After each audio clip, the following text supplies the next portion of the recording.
Right, this is a response to Wargaming Consortium's question about what we do when we're not modelling.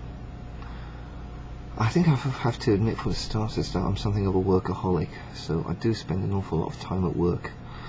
It's pretty normal for me to be the last person in my office on a Friday night. I work, I'm a professional engineer and process metrologist, and tied in with my job I'm doing a part-time university course in metrology as well.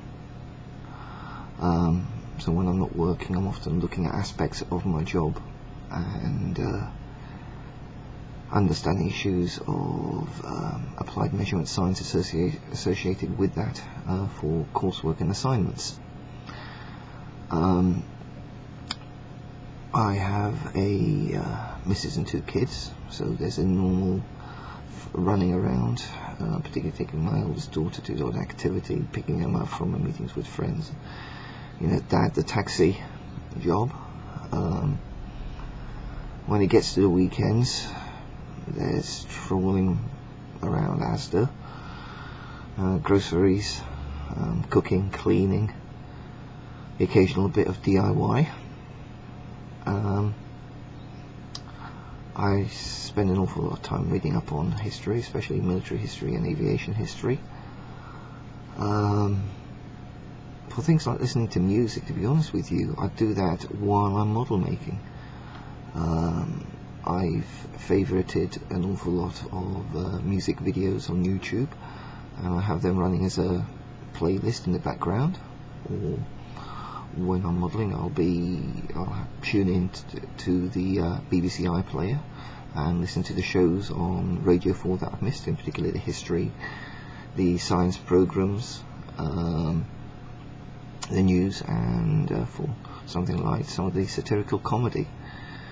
I find I don't read all that much fiction anymore. I used to read an awful lot of novels and such like. But now it's very heavily devoted on the factual side.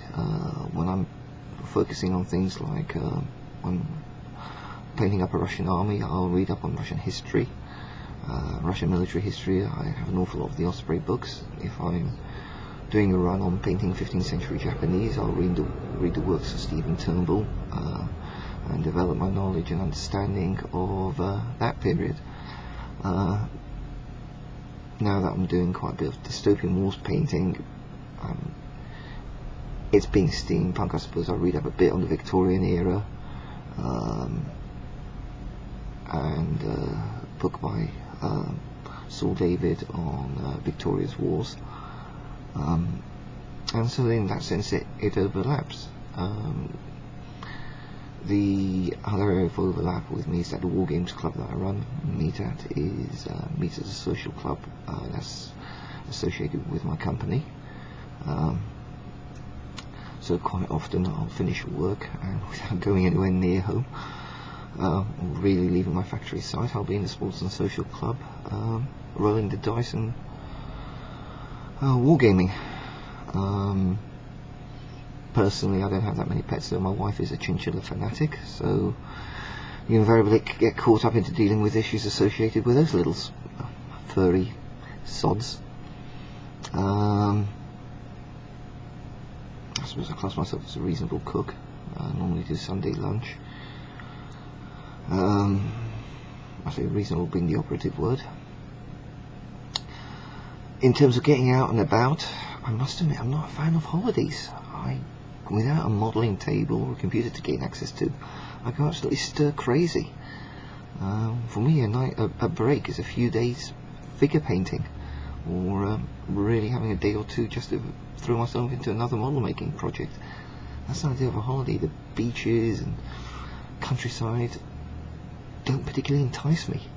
I mean, I live here, the Welsh Hills are just a few yards down the road, and when I'm faced with a choice between wandering around this green and pleasant land or fiddling with bits of a MIG, I've got to say the MIG wins.